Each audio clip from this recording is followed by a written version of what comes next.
for council members? I was kind of expecting Megan. Okay. Well, perhaps she will join us later. Oh, here she is. So Lori, Cindy, and Megan are with us, and we will open the September 10th meeting of the Finance and Operations Committee. And the first item on the agenda is police radio purchase with asset forfeiture funds. I'm not sure whether that's Cindy or Sophie or Josh. Josh, do you want to give it a shot? Sure. When I was promoted to sergeant in 2003, within a year or so, we put in a grant for new radios for the department. And I don't know the age of the ones that we had at the time.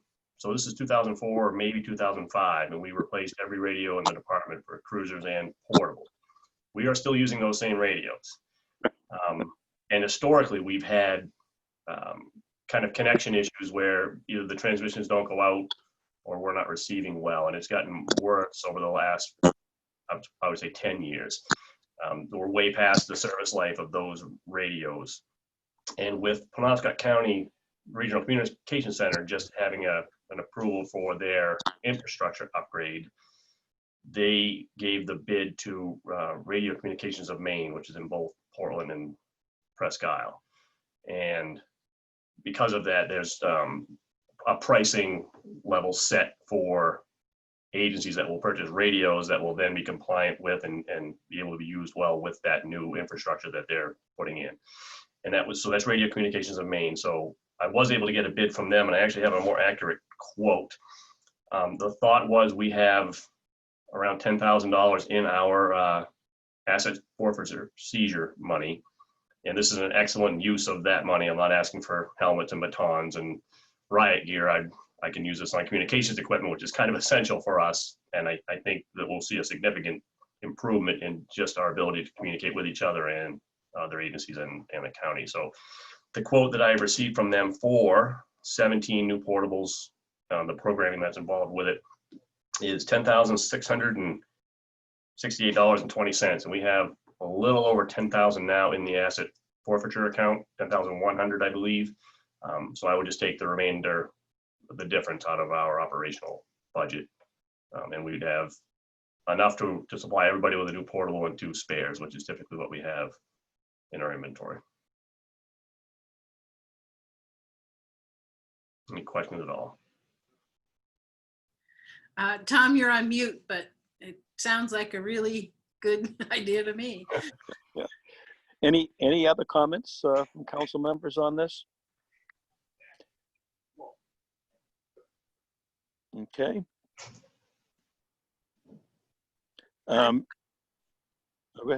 I was just going to say I would move it to the council meeting.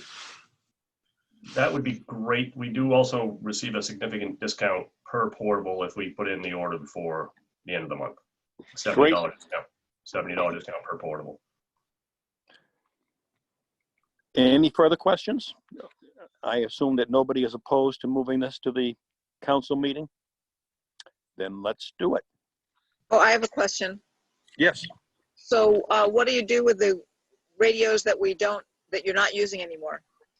That's a great question. Someone had suggested we talk to Public Works because they have some communications issues sometimes, like when they're flagging, and they may be able to be repurposed.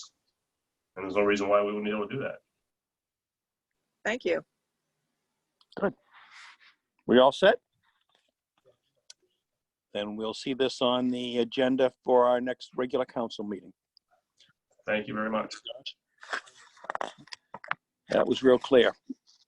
And if I can turn the page, item 2 is asset management planning and policy development. So Rob and I are going to work on this, and Chief Ewing can stay or leave at his pleasure. But as part of the council's work plan, we talked about coming up with a longer-term capital investment plan. Mm-hmm. And so I sat down with Rob, who is along with Bill, one of my spreadsheet gurus, and this is just right up his alley of things that he enjoys doing. And we started to have a conversation about creating this plan and what was the best way to go about making sure that everybody was involved and it was going to be something that was going to last for time, not just a huge undertaking for a couple of years. And it really got us thinking in with the fact that the way we've been planning is just, it's not working. It causes us to focus on short term, what's going to happen in the next 5 years.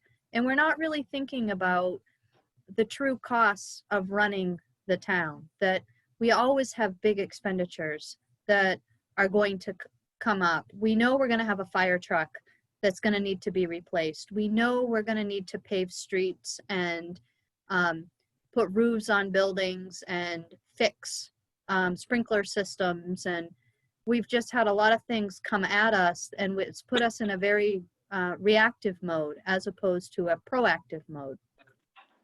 So we thought, instead of looking at things in isolation, roads being one thing or equipment being something else, it's all coming down to the same question of what does it cost to provide the services and maintain the assets we have, and how much is it going to cost us over time for those, so we can begin, council can begin to make some better decisions. So we really turned our focus from a spreadsheet that talked about our known expenses over time to instead looking at a true asset management program. So this goes above and beyond what we have in place right now. This program involves council setting some overarching policies for what the priorities are in the services we provide, what service levels we're looking kind of to give, staff taking those policies and creating actionable objectives, there we go, and then us laying a plan in that works with that. So there are multiple components of what I just talked about, and Rob and I want to run you through it pretty quickly. Am I on track, Rob, for what we talked about? Okay. So when we think about the policy, the first thing that council needs to do is define what an asset actually is. And we'll walk council through that. But there's got to be a dollar value. There's got to be a lifespan of what we would consider a true asset as opposed to an inventory or a supply. Making sense? Right now, we've done that under GASB 43, 34, one of the GASB standards that tells us that if it's $5,000 a year, $5,000 in cost and it lasts more than 5 years, it belongs on our general fixed asset listing. The issue with that is we look at things like hose. A reel of hose on its own is not $5,000. We do not count that on the general fixed asset listing. But when I need to replace hose at $15,000 or $20,000, it suddenly is part of that asset listing. There are fixtures that are part of our building that we've never broken out as separate systems, like the exhaust system in the public safety building that drops the hose down to connect onto the fire trucks. That's not really part of the building, but we pick it up as part of the general building value. So we need council to tell us, in essence, we'll give you some ranges. You tell us what you think a reasonable asset that we want to manage looks like. Then we want you to articulate your vision for how we want to manage these assets. For example, not us coming to you and saying, we want to turn the police cruisers over every 6 years or ambulances over every 6 years, but rather speak to the service level that we get by doing that. And then we'll come back to you with the plan on a piece of paper that will show you over the next 25 or 30 years what that looks like. Rob, so those policy statements also allow you to give us priorities, like environmental impacts are really important, and we want to prioritize them at a level that is more than just what they look like on the ground. But for example, we want to give our storm sewer system a very high priority, and therefore it needs to come before other things. And you'll also be creating some goals for us so that staff can articulate not just what we think council wants, but you will have a document, a policy that clearly directs us what's the most important, what's the service level that you want to provide, right? I'm looking at Rob. Yeah. I think when you look at those types of statements, some of the principles we want to look at are, I'm going to guess you're going to want us to inventory and regularly update that inventory. You want to see what assets we're really having to manage and know that that's updated regularly. Sophie, don't we Yep. do that for MMA already? Some of it is. We have a lot of this done in different kind of pots. And what this would do is bring it all together in one place. And then council would say, in order to manage these, here are some guiding principles we want you to use. And Rob and I would walk you through how to kind of what some potential principles might be for you to look at. And as you look at those, I'm going to guess your minds are going to work and think of other things that work for Orono that are priorities here. I think that there are things that we do not have listed in terms of value and condition and life cycle, and known major maintenance would be another piece of an asset management program that we would be able to map out. We don't have that right now. And it causes us to not necessarily recognize the cost of a playground or the cost of that parking lot. I remember when Mark Haggerty did his per space parking cost over time, and we all were like, wow, that's really expensive. It's not just the cost of constructing it. And this will give us the tools if we put it into appropriate software, which Rob and I are currently trying to find. It will give us tools to be able to create some really cool analytics for council to be able to evaluate. So when you think about things like, we want to plow the sidewalk. And I can tell you that if we continue to plow the sidewalk in X number of years, we're going to have to buy a new holder at $165,000. And then we're going to have to buy 2 new Wacker Knutsons in the next 10 years at $75,000 a piece. And you see that listed in with all the other equipment, not just on a 5-year plan. You will begin to be able to make some decisions about what is most important. And I think when we talk about the potential of having to reduce service level or strategically refocus what we want to pay for, this kind of tool will be very helpful to you. And it will also let people see the costs associated with for example, putting a brand new playground in, or putting a new trail in, or, you know, those things that people want and don't seem very big, we'll be able to look at it and have the analytics to be able to show you over time what that's going to look like.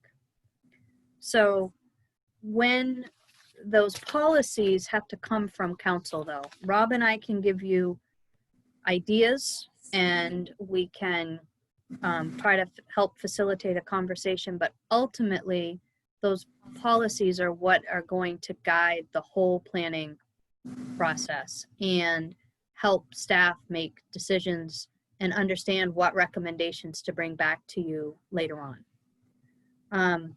So you create those policy statements, and then staff goes away and we try to create proposed management objectives, saying, you know what you want it to look like, now let us tell you how we think operationally we can get you there. And those are SMART objectives, so they're specific, measurable, achievable, realistic, and time-bound, right? So they are not just this, we're not in a pie-in-the-sky place with these objectives. Your policy goals should be a vision, but they should be a manageable vision, not an idealistic vision. I saw that smile, Tom Perry. Oh, go ahead. So that's where I think, Sophie, you know, good asset management policy gives staff guidance to help plan. So this asset management policy will kind of fill the gap between staff trying to meet expectations that we think council has for management of all aspects of the assets that the town has. So buildings, the fleet, the infrastructure, all of that. And the council trying to communicate to staff how the expectations should be met. So the policy really fills that gap, and really kind of, we talked a while ago, I think, about, you know, I came to Sophie and wanted to try to get a feel for how we scope projects, and, you know, the way I scope projects, meeting the expectations that council has, exceeding them too far, not meeting them, whatever it might be.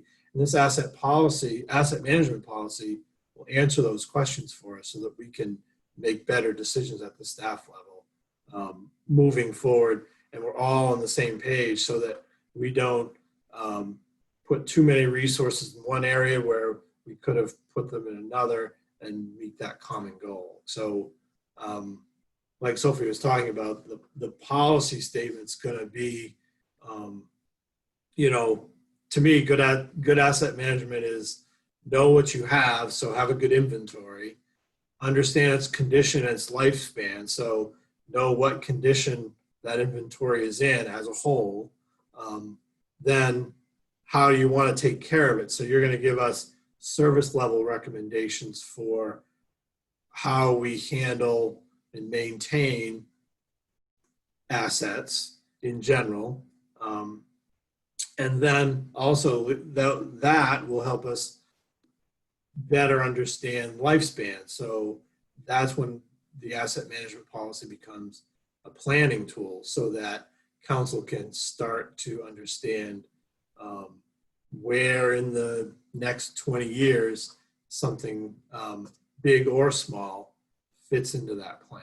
So both staff and council can begin to use this, the inventory and the condition ratings that get generated, to really start doing some long-term planning that is data-driven and will span the entire town. So when we look at the fleet, you're not just looking at the police cars, you're looking at how those police cruisers fit in the overall plan for the entire fleet. When is the next public works truck going to come? When is the next ambulance going to come?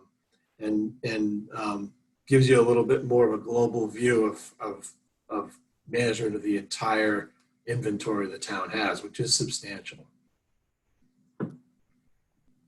So, I think the other, the, the other piece of that, Rob, is, and I think just one example, and the one that stuck with me the most when we were talking was kind of like what this would do for roads. Can you just give that? Yeah, so I think, I guess I'm going to read your mind a minute for a little bit, but I guess what I think you're talking about is, you know, when we talked about the bond, and we're going to talk about that later, we were looking at the 5-year plan, which when you talk about management of some of these larger assets, roads, fleet vehicles, those sorts of things, a 5-year snapshot is really just a snapshot. It's not a really good tool to plan with. So, you know, when we develop the policy, you're going to give us, not only are you going to tell us that you want us to inventory that, but classify it too, so that staff can begin to establish priorities and develop service level responses for specific areas. So you're going to tell us that, for example, the Route 2 corridor is a priority for us. So those roads become higher priorities. We might not let those roads go for, so all of a sudden now, based on the lifespan recommendations, get adjusted to meet the expectations council gives us for service level. So the reason we're talking to you about this is the initial direction to staff as part of the council work plan was to come back with a plan. Our recommendation is that you think about that and suggest that we start with some asset management policy in the next month. And Rob and I'll walk you through that, probably come with some ideas and then have you tweak them. And at the same time that you're doing that, Rob and I are leading staff through the inventory and condition analysis, so that once we have the policies and then we can work on objectives, we'll be able to then lay a plan in fairly quickly, because we should have the asset inventory done. But this takes us from staff sitting down and giving you what looks like a large annual, you know, just an expansion of our 5-year plan, and creates a much bigger project that Rob and I are happy to undertake. We think it's an important thing for the town to do, but it's probably going to mean a lot more heavy lifting for council and some more time. So we probably will still be doing this next spring. Total, laying the plan in. It will give us good information for the next budget cycle, even if it's not complete. But I think that we didn't want to take a left-hand turn if you're looking for us to stay on the interstate, essentially.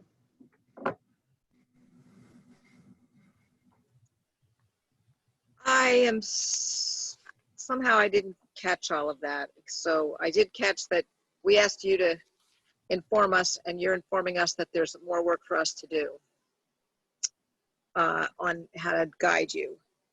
And I do appreciate that you've been great about saying, well, in the next 5 years, we're going to need to do this, this, and this. And it's always nice to have an even longer view, especially when the assets we have varied lengths of time that they'll need to be repaired or replaced. So I get that, but I don't understand exactly why we need to come up with policy. So can you repeat that part of it? Sure. So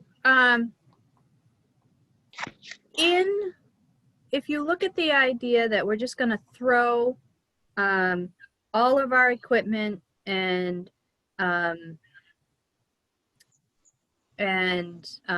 assets on a spreadsheet and tell you how long where they are in their life cycle, and then divide it by what their assumed life would be, usable life would be.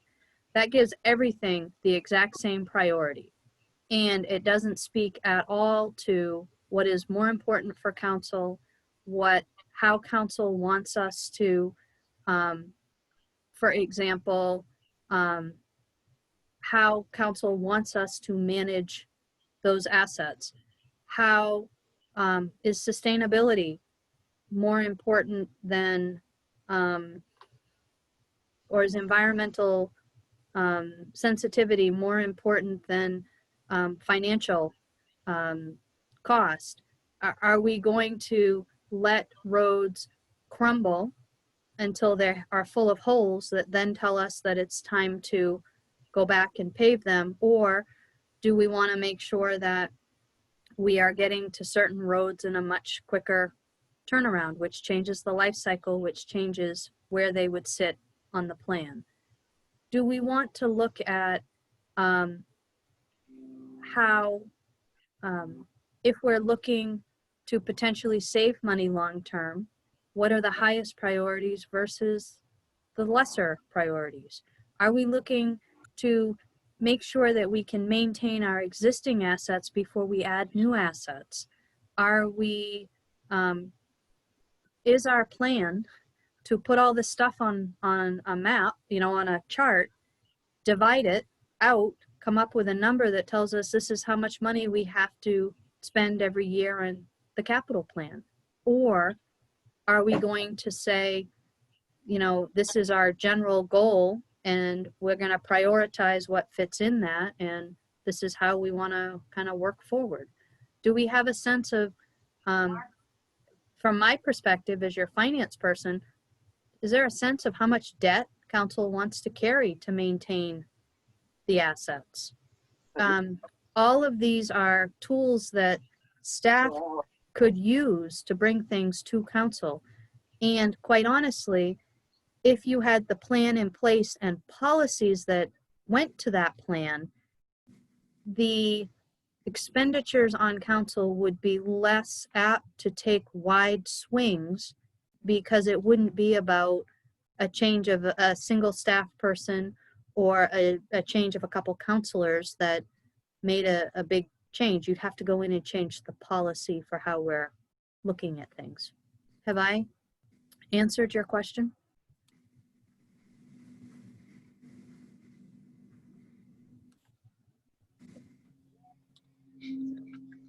Yes, you've answered my question. I guess I'd like to see examples of policy from other municipalities, so I can get my mind around it. So what I think I'd be happy to do, Lori, is we are rolling out something that's coming out of the AWPA, the American American Public Works Association. I think if you ask many municipalities in the state of Maine what their asset management program is, their answer is going to be, we follow GASB. And that's not an asset management program.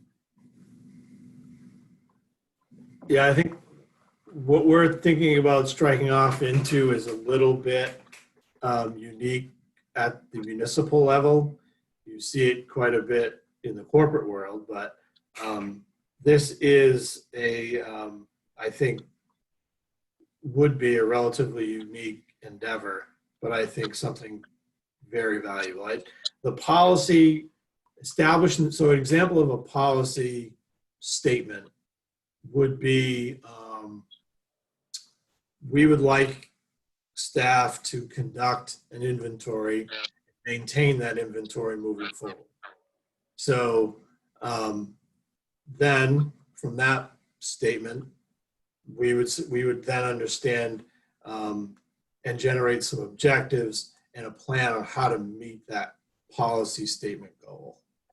And so essentially, and of course, Sophie will be guiding you through that process, but you'll be giving us the high level goals and true objectives, essentially the tiebreaker sort of stuff. So if we're looking at one asset and another asset, and elements of those two assets essentially score the same, but we need to understand where policy would like to put the resources, then we can look back to the policy and say, okay, council said that walkability was a high priority for them and made it a policy, a guiding policy for infrastructure investment. This street has no sidewalk, this one does. We build the sidewalk on this one to make it more, to meet those policy goals. That was a great example. I like Yep. that one. I see this as one piece of a larger portion of our work plan. We said we wanted to address some long-term planning, 20 years out or more. This is just a piece of it. I like that it would give council sort of the freedom from making financial or purchasing decisions in a vacuum, which is sometimes how it feels, where, it's like something broke.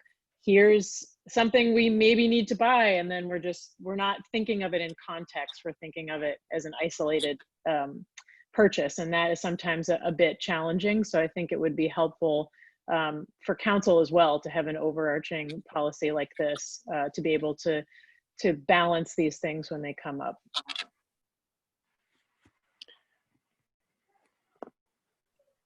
I think it's a very ambitious endeavor that would have some real significant value. It's pretty exciting, actually. I was just going to add that Megan took my my comments, because I'm tired of buying things in a vacuum. So I think this would be very helpful for that. I think it's going to take a little work to tweak all this, because it sounds like it's a brand new initiative, but we can do it. We're tough. Other comments from council members? Sophie, do you need any more information from us tonight on this topic? No, Rob and I just wanted to make sure that you were on board, because if you had come back and said, what we really want is just a 20-year plan, give us your best shot, we want it by, the end of the calendar year, we would say, okay, that's what we'll endeavor to do. We think this is a better, more sustainable process, and it's one that we can definitely make some strides on this year. That's great. Thank you, Rob. We're ready to move on to the next item, which is debt refinancing and proposed infrastructure bond. Yes, I'm going to share my screen with you.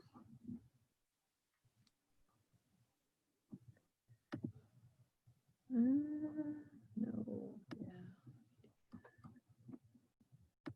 So this is not a presentation today in the normal sense, because it's just Excel spreadsheets. The numbers were just way too many numbers for this to go well on the little. Yep, I'm gonna make everybody sick. Here we go. On the Google Sheets. So to put everybody in the same get everybody on the same page, we had talked about the town potentially refunding debt that was issued in 2014. That debt is in two different pots of two different vehicles. One is a USDA loan that we took for $2 million to facilitate to build the wall and the parking associated with the UCU building. And the other was the 2014 bonds that we floated that include some refunding of debt and new money for the Pine Street parking lot rehab and the new public works facility.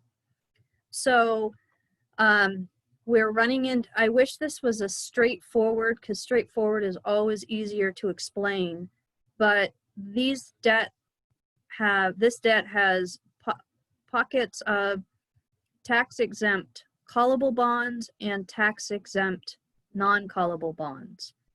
And in order to pay this, to refund it, the non-callable bonds can only be refunded with taxable bonds, but the rates are so low that there's still some savings there. So we're in an unusual position. So I've tried to take all of the information in the 57-page summary that was in the packet and summarize it into more digestible pieces, and also do some comparative information to help you see what it means here. I would, when I'm done with this presentation and I answer all your questions about the financial pieces, I also want to then talk about how I can best present this at a public hearing, because I'm not sure that this degree of spreadsheets is the way to do it. So I could use some help. So let's talk about the refunding. You'll notice there was a spreadsheet in the packet that talked about unrefunded portions, and then you had the spreadsheets that they provided that talked about the new bond. And what is happening is through 2024, there is an element of the bonds that are actually not being called, that we're going to continue to pay through Gorham Savings like we have all along. So you have to add that amount into the new debt service amount to get the total debt service for the year. So this is what this spreadsheet attempts to do that you see on my screen right now. Is it shows that, for example, in USDA for this year, it's actually going to be about $8,400 more than what we budgeted. But for the next 3 years after that, it's about $70,000 less than what we're currently paying. So this shows you the total debt service that we will have to pay for each of the funds, each of the refunded debt. And you'll see that that totals a little over $20 million. So then I laid in the current amortization schedule, and I can go back through that if people have specific questions. But I thought the one you'd be most interested in is the difference. So I took the current debt repayment, and I subtracted the other. I took the projected, subtracted the current, and came up with the difference. So you'll see this year it is about $151,000 less total that we will have to pay than what we have budgeted. So there's current year savings. Then you will see that for the next 4 years, while there is significant savings out of the TIF fund for the USDA bond, there's actually some increases, most notably in WPCF. So that's $30,000 increase for 3 years, and then decreases after that. So I wanted you to be able to see kind of the difference in the payments. Overall, based on the latest information I have, we're still at $651,000 of overall savings over the life of the bonds for the refunding. I put this next table in, and I don't know if your setup is like mine, but just to show what this looks like by fund. So this debt that we're paying for is actually coming out of tax increment financing districts, the general fund, and WPCF. So when you look at next year, there is actually an increase of about $20,000 in the general fund over what we would have otherwise been slated to pay. My suggestion is that we take a portion of that savings that we have this year to help mitigate that in the tax rate. I think that that's something that we could do. So when you look ahead at like WPCF, to put this into perspective for you, $30,000 equates to about 10.5 cents on the trended consumption for the rates. Just to give you a sense. If I'm going too fast, you stop me. So that is the refunding. That most of your packet was talking about the refunding, and they showed it in multiple different ways. This I thought was a simple way, a way to try to simplify that for you a little bit. Any question about the refunding part? Sophie, on the savings, that takes into account all of the costs associated with refunding, the attorney fees, the whatever other fees there are, because I know there are lots of fees involved. Yeah, that's actually all, they call that the issuance cost, and that is all wrapped in. The numbers that Dick and Mark are giving me are net of all issuance costs. Okay. Thank you. You're welcome. All right. If we're good with the refunding side, I want to then move on to the new money side, which is the other piece that we want to talk about.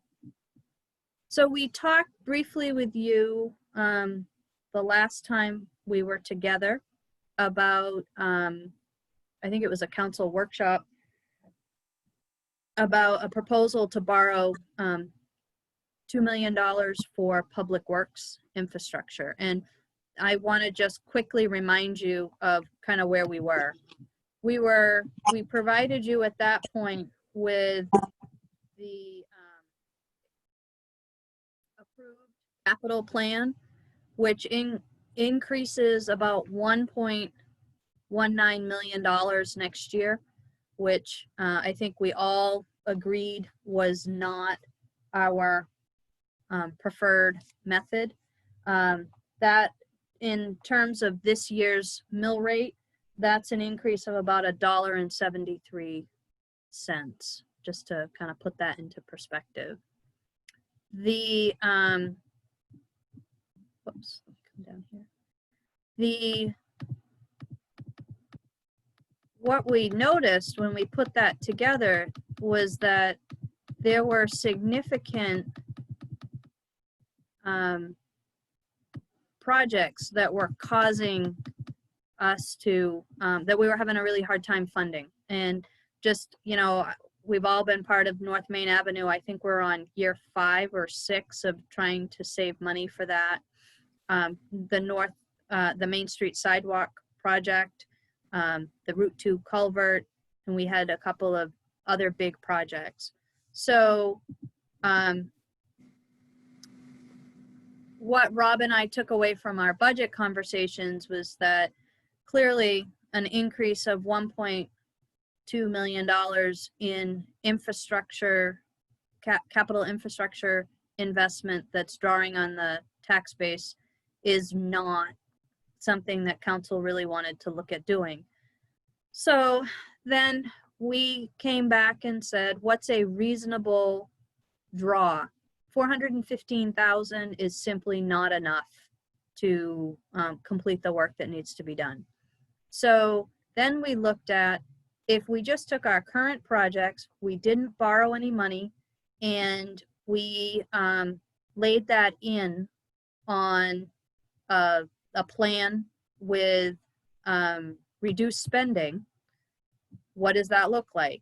And what that does is take projects that we all agree could be done today and stretches it out over 8 more years, and still doesn't address the entire need.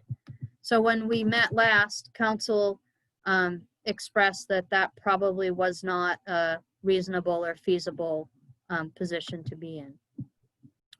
So we came to you and we suggested if we stayed with a projected draw of about $800,000 on the tax rate, which is an increase of approximately 86 cents, what would the plan look like with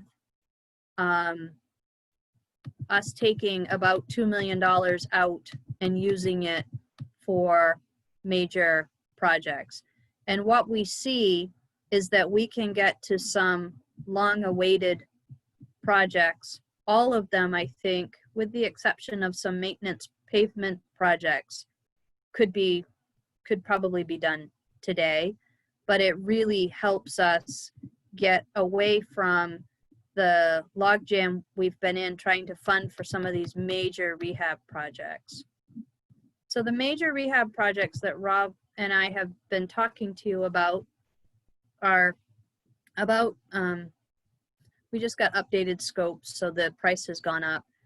The Mahaney development, which is Mount View Frost Lane development, is coming in at about $450,000. These are reduced scopes at this point. Chapel and College, the drainage and road is at $820,000. The Route 2 culvert replacement is $290,000. That's just a match that goes along with the $95,000 culvert grant that we received.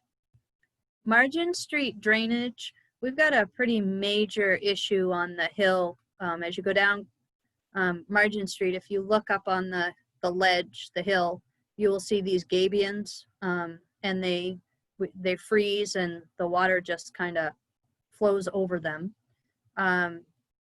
Rob is suggesting that we need to begin to look at that. I totally agree, but that's going to be a huge project. And the Main Street Sidewalk project, we had put $500,000 in, hoping to be able to leverage significant state funding. We're learning that the state and feds are kind of drying up a little bit on their available funding, but that they might be able to help us on a item-specific request. And knowing Rob, I'm going to guess he can probably get us to the same place with a list of item-specific requests. So we're looking at about $2.4 million to complete that list. My suggestion is that we've already raised some money that we wouldn't use this year because the projects that we would be funding would be done by the bond. And I would pop that money into the infrastructure reserve account and allow Rob to use that to offset the costs, to augment the bond and be able to do appropriate scopes here. Any questions about the projects we're talking about doing?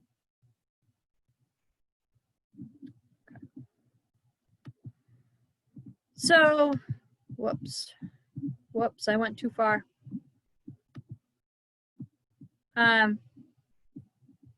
So the other thing that we're looking at that we talked about was $250,000 for OTO fiber. OTO fiber has that is an entity made up of the town of Orono, the University of Maine system, and the city of Old Town. We have already matched to the tune of about $150,000 other grant funded efforts from the Northern Region Border Commission. And we're at the point where they need to take the work that was done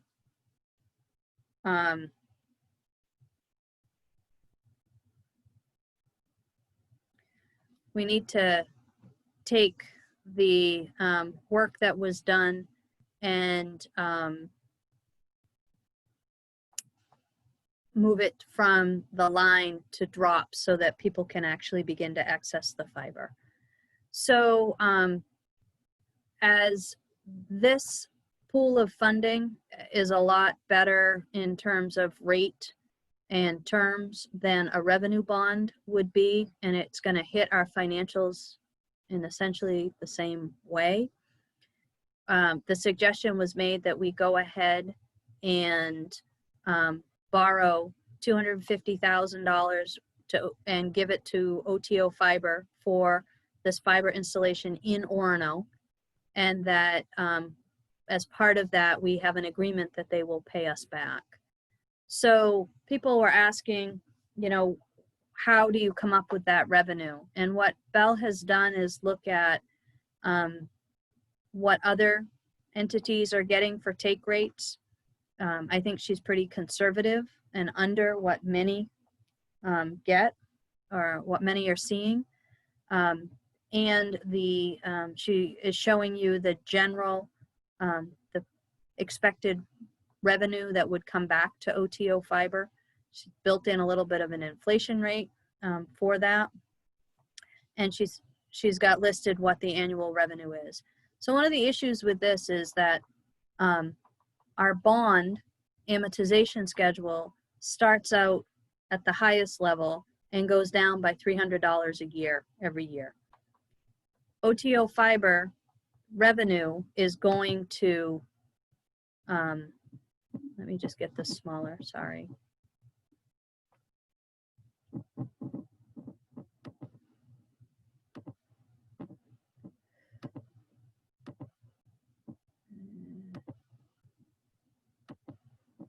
Well, there, let me try again.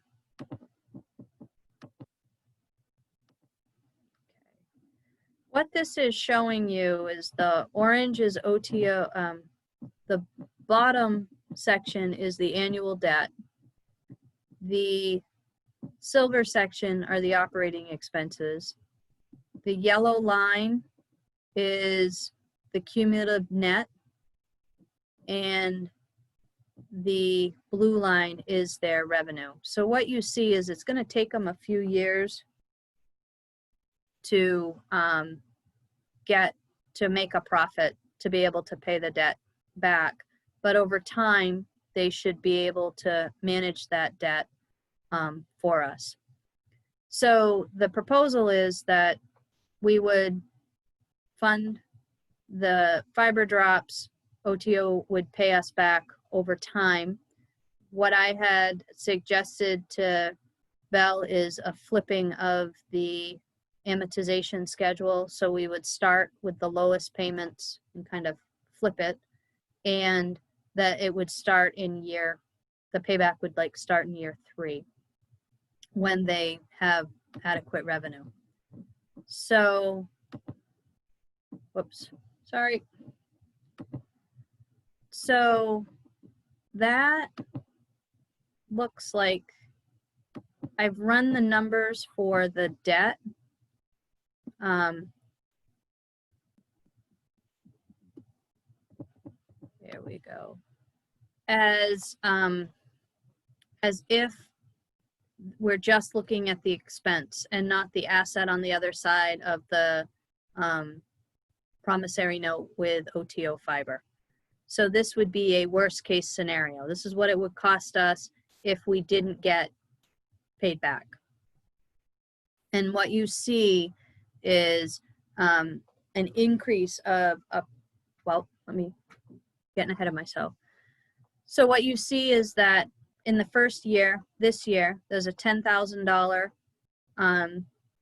increase of interest that has to be paid. So that's part of that savings that we see this year on the general fund would go out the door in debt reclassification. And OTO Fiber would owe us $1,278. So about $11,500 increase. Then it comes all on at $158,850 a year, and then goes down by $2,300 every year after that. So when I look at trying to anticipate council, you guys really like to look at the dollars and the cents overall, what the impact would be on the tax rate. So for this year, it's a savings overall of about $66,000. This is only the general fund. So I have pulled out all of the debt that we pay for out of the TIF or from WPCF. This is just the general fund.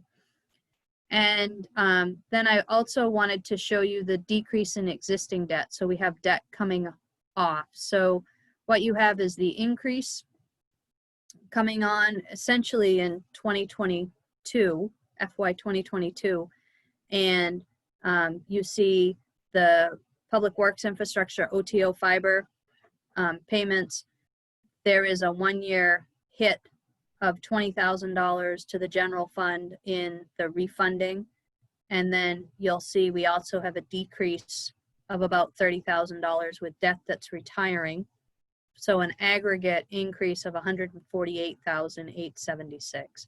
At $148,876, that's an impact of 33 cents on the mill rate, or 29 cents if we paid for OTO fiber, if they paid the bill, or if we were able to pay for that out of a TIF district, which we might be able to, especially since there's $30,000 of savings.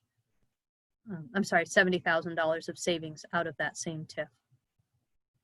So that is my,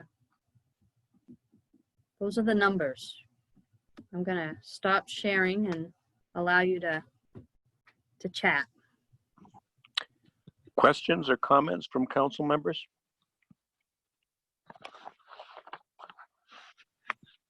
I'm still wrapping my head around all those numbers.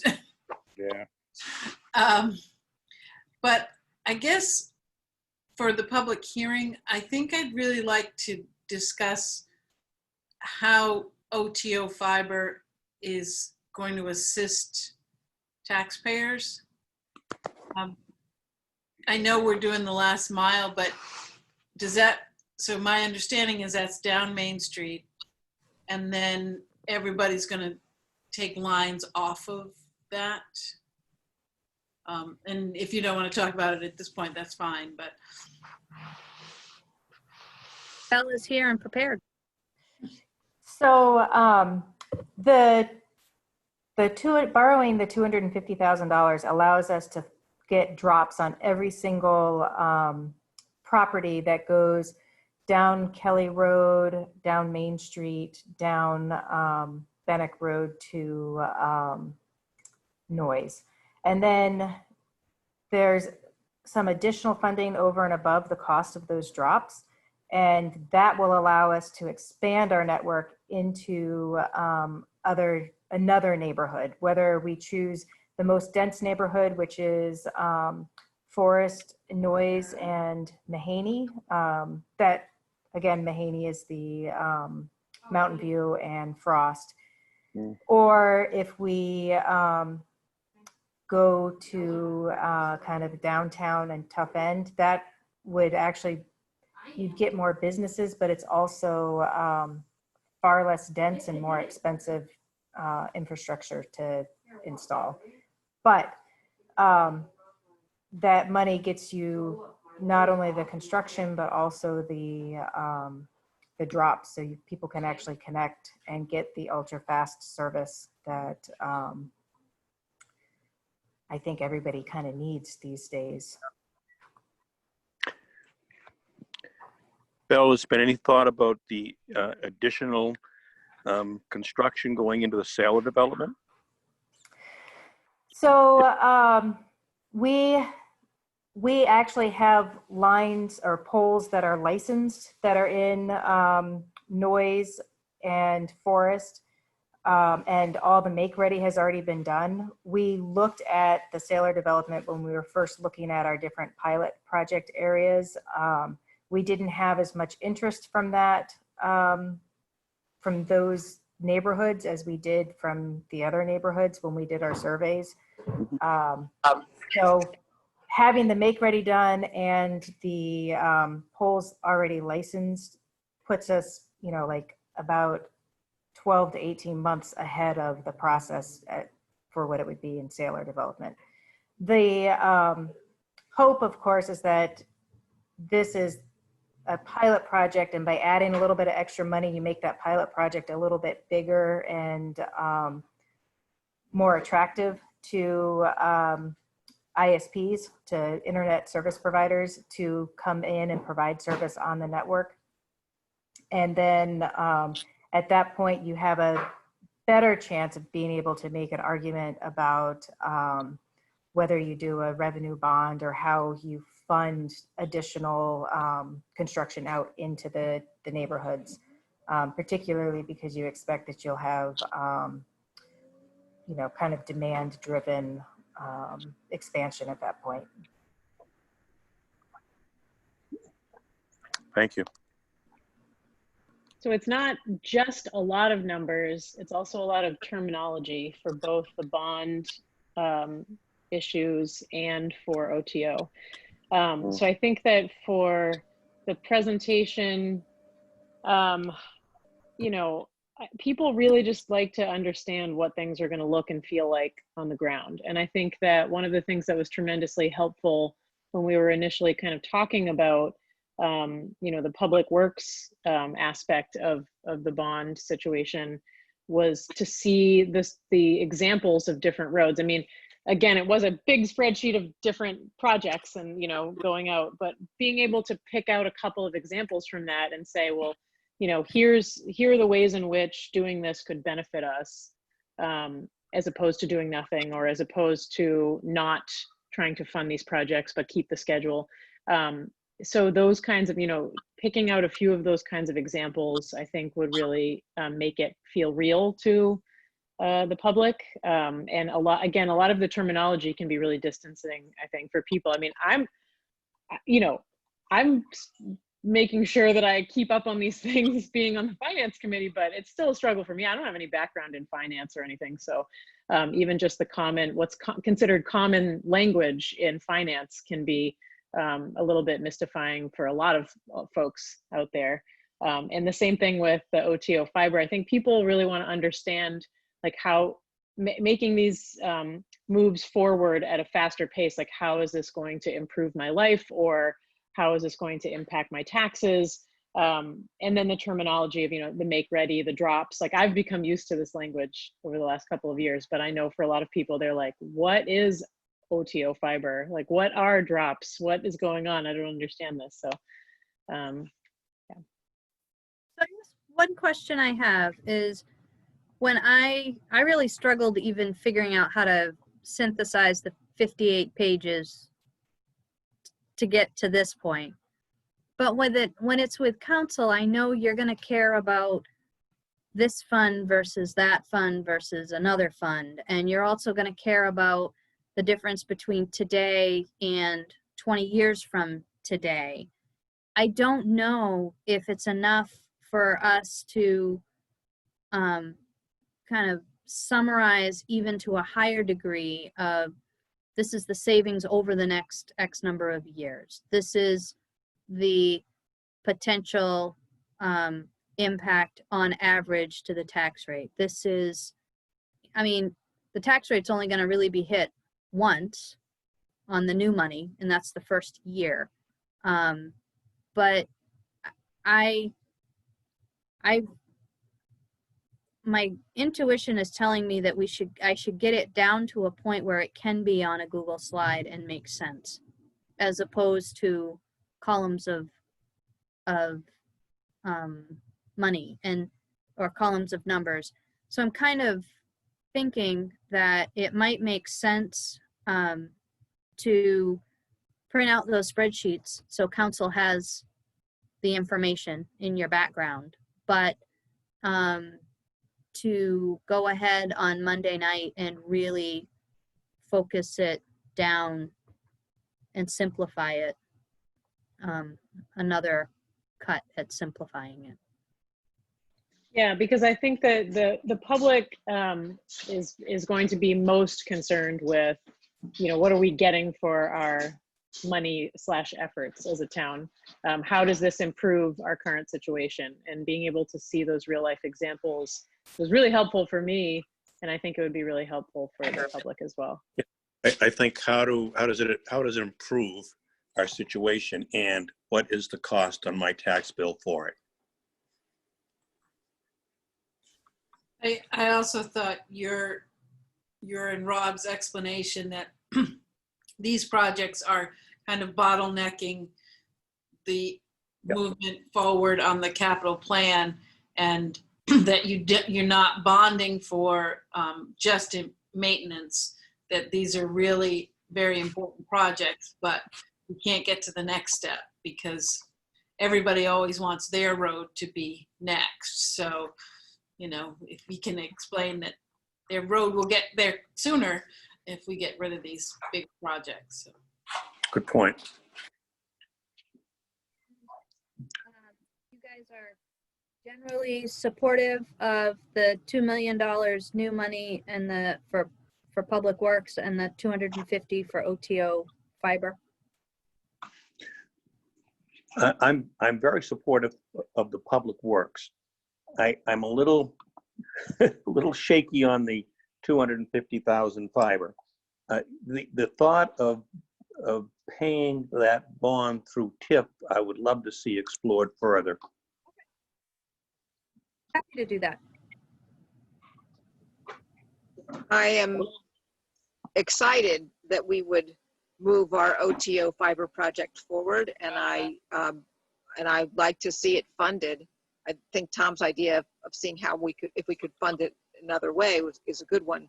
But it's getting connectivity is so important, and we're so much closer than so many other parts of the state.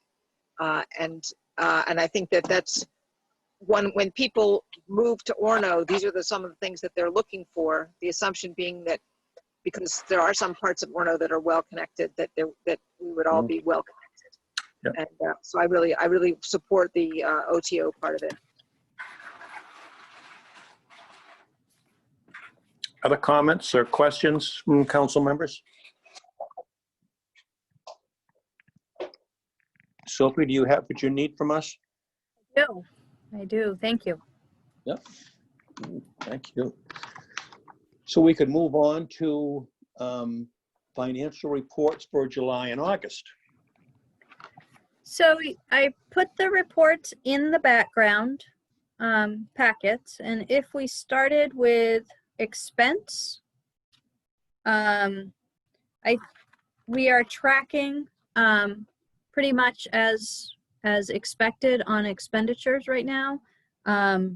We do have we are learning how to use our new infrastructure reserve. So we had a couple of misclassifications with that, but it easily corrected. Everything else looks like we're pretty well on target. I didn't know if people had specific questions.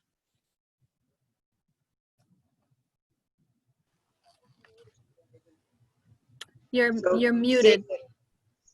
Seeing the travel at zero, the COVID impact on how we would have been spending money at this time.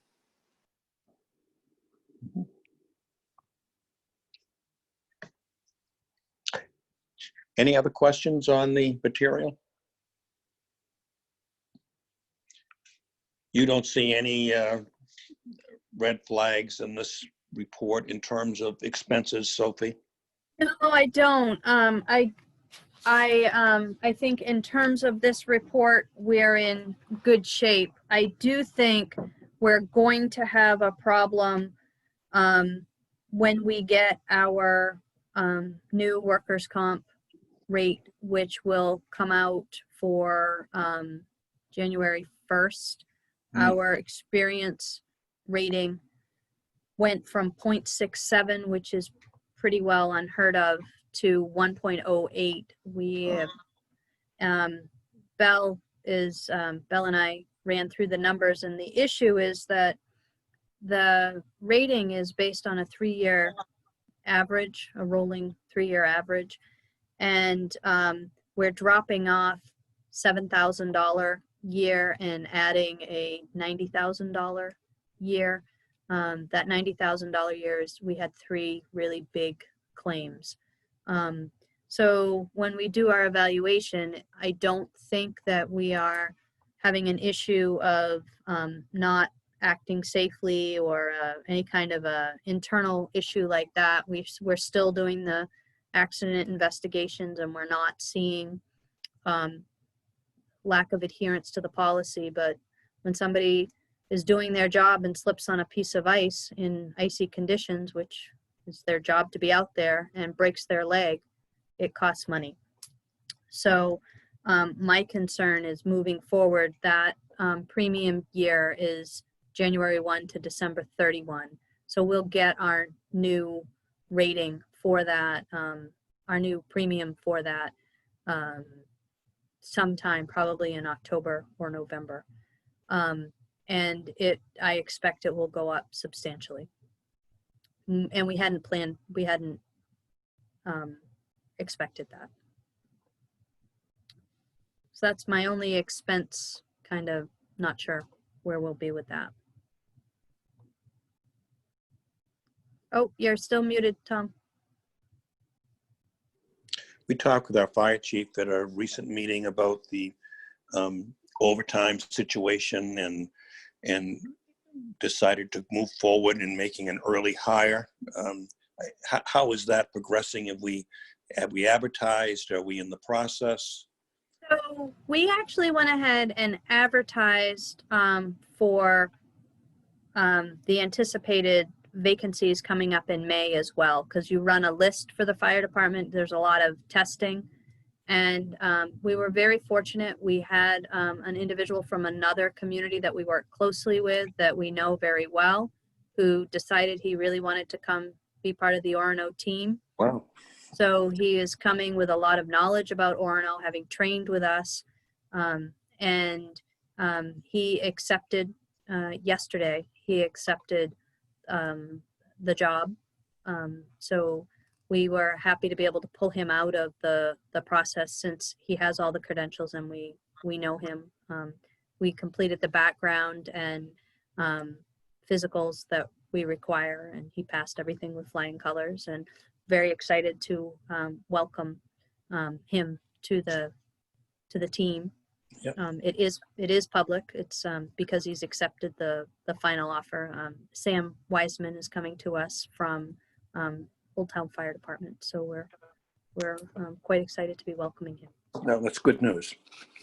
Yeah, especially he's a paramedic, hazmat trained, firefighter 1 and 2. So Wow. that's awesome. Yep. Good. Good.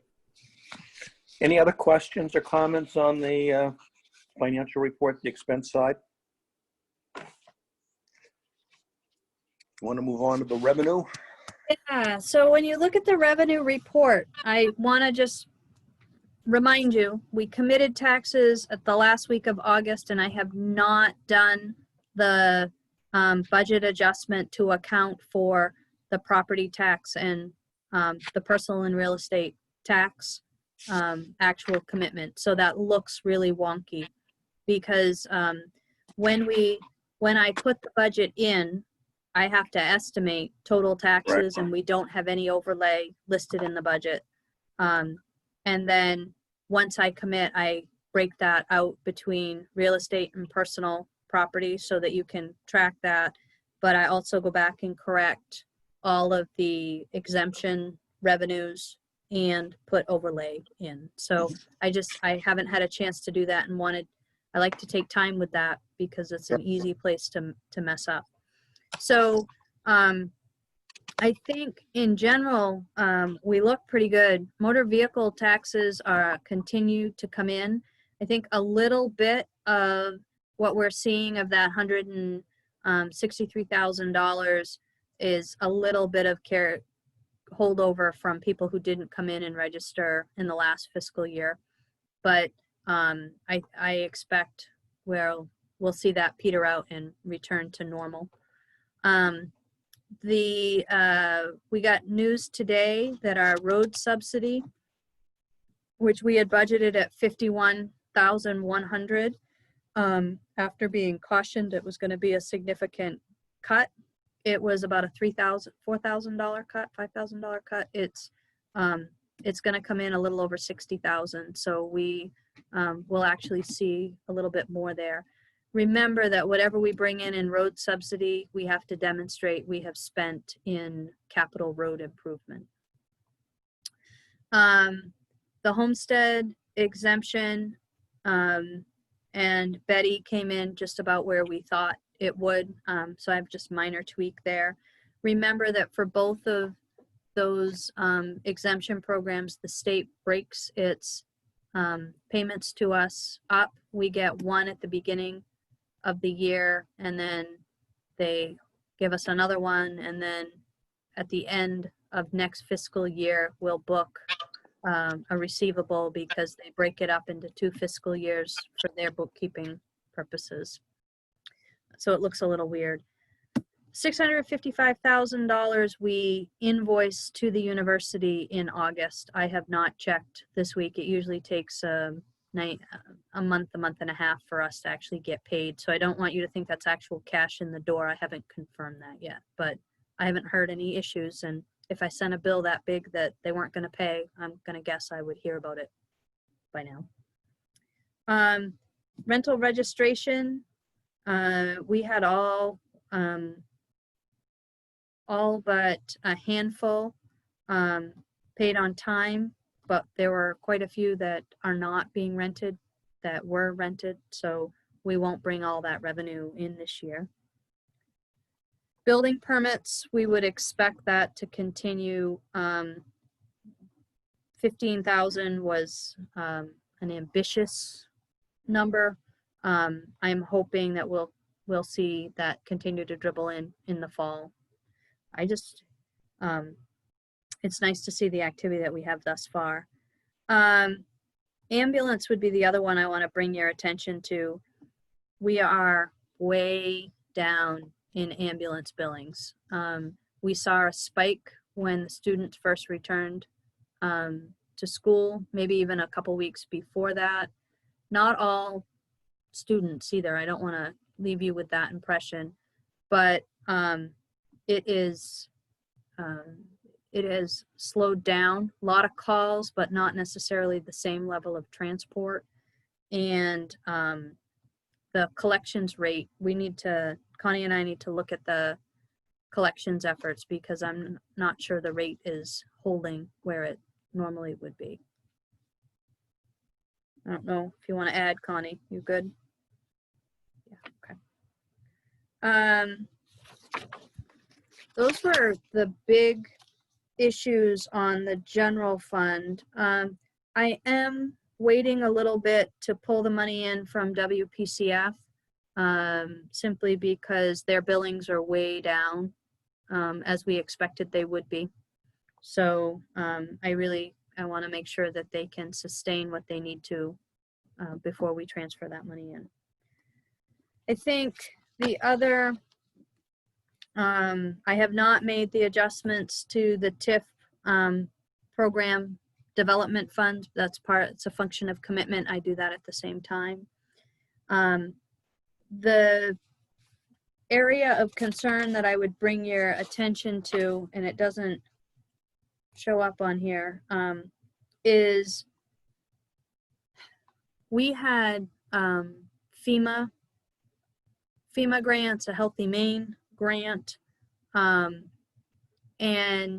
the FEMA funds, we are right now still working to reconcile FY20 because they keep moving the list of what's acceptable for reimbursement, and it keeps getting smaller and smaller. So things that they said would be reimbursed are now no longer being reimbursed. So Belle has been working with finance. I think that was one of Bob's big projects this week, is going to be to do a whole bunch of reclassification so that we can appropriately show expenses last year and not go in the hole this year for an expense we made last year that we have to correct out of the grant fund this year. So my directions were that I would much rather see us under assume in the grant fund and bring in straight revenue that exceeds what we need to reimburse the grant fund, as opposed to put everything that we think should be there and then have to classify that out by reducing departmental budgets that don't have any room to reduce for last year's expenses. Making sense? That's all I have on the revenue side. Oh, I'm sorry, Tom. I could tell you that revenue sharing came in and it continues to be up, which is great. And that was going to be my question. With all the talk in Augusta about the huge deficit that they're going to have to deal with, or the huge gap in revenue they're going to have to deal with, we haven't heard anything different about revenue sharing. They made quite a point of saying they weren't touching the aid to education, but they didn't say anything about revenue sharing. Yeah, I have not heard any peeps, and we have some people who are very, that are tracking that very carefully. So to give you a sense, we got $131,000 in revenue sharing for August. If we look at FY20, that's up from 118,000, which is great. If you looked at how we normally bring the trend line for how we normally bring revenue sharing in, based on the approved budget estimate, I would have expected to get about $81,000. Based on the state's estimate, you would have expected to get about $36,000. And we brought in, $136,000, and we brought in 131. So it's a little under the state's estimate, but it's better. It's better. So we keep that spreadsheet going, and Zach helps us keep it up to date.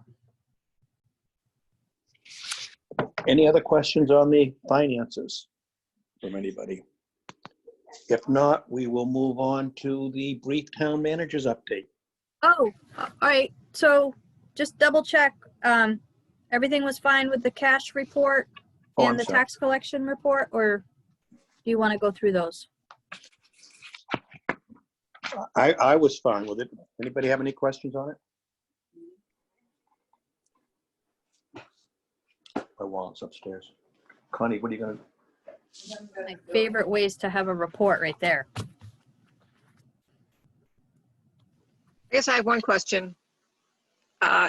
What's the projection for the ambulance revenue? I know that that's been a valuable revenue source for us, and certainly with people being more timid about going to the hospital, that they're not making as many calls and using our service.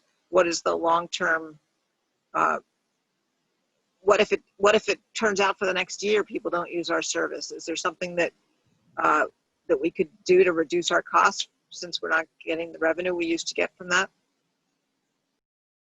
So we had estimated a little under $400,000 in revenue coming in for the ambulance. That is the right now we're at about having collected about 5% of that. So way off where we would expect to be. I would say that the issue is that we are not seeing a decrease in the costs associated with running the ambulance. The major costs associated with running the ambulance is associated with having the ambulance ready to go and staffed and people trained. And unfortunately, I just signed a huge check for medications, because even if we don't use the medications, once it sits for a certain amount of time, you have to trade it out and you pay for that. So the ambulance service really is not based on the run number, the cost associated with it. We need to keep an eye on it, and if the billings don't come in and we don't want to go in the negative in terms of net cost, revenue minus expenses, revenue minus expenditures for the year, then council will have to make some decisions about where we can make cuts. But the only amount of cuts we can make right now are ones that impact service level. And I'm not there yet. I don't understand.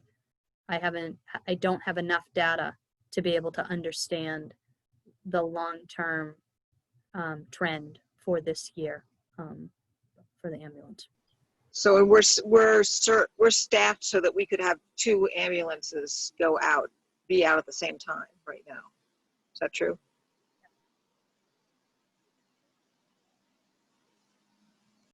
And we're still running multiple double ambulance calls. I mean, Excuse me? and we're still running multiple double ambulance calls where the call numbers aren't down. Transport numbers are down, and transport is where we get paid.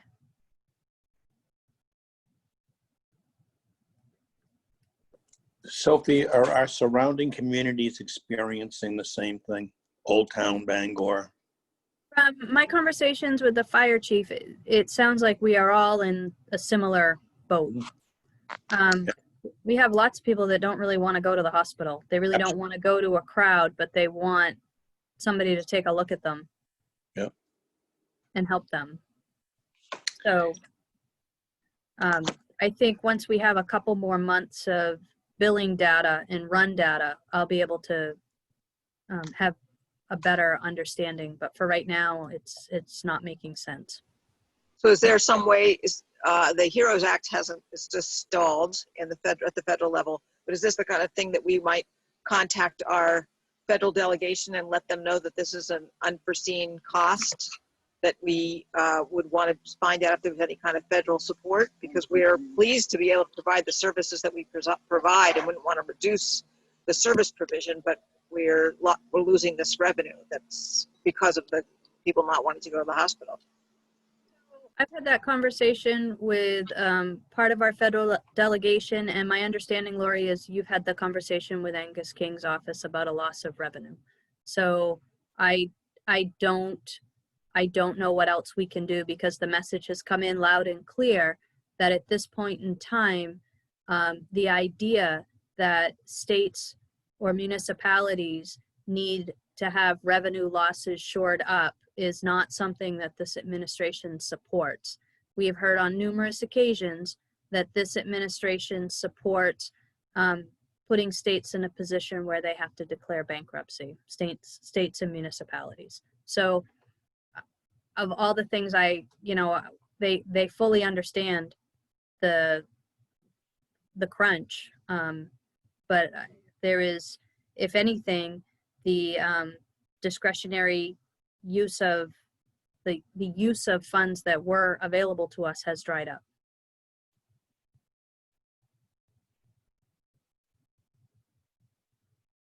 Thank you.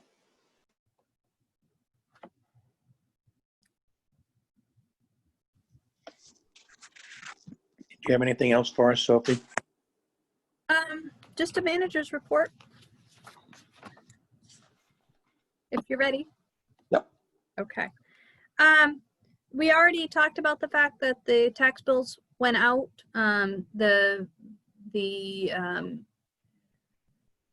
tax rate was exactly what was published at town meeting, so it's 2809. We're getting some calls from people asking us to explain the increase in the tax rate. We are referring them on to the school because they want details that it's not my budget and it's not my process, and that I don't think that town staff should be speaking for the school.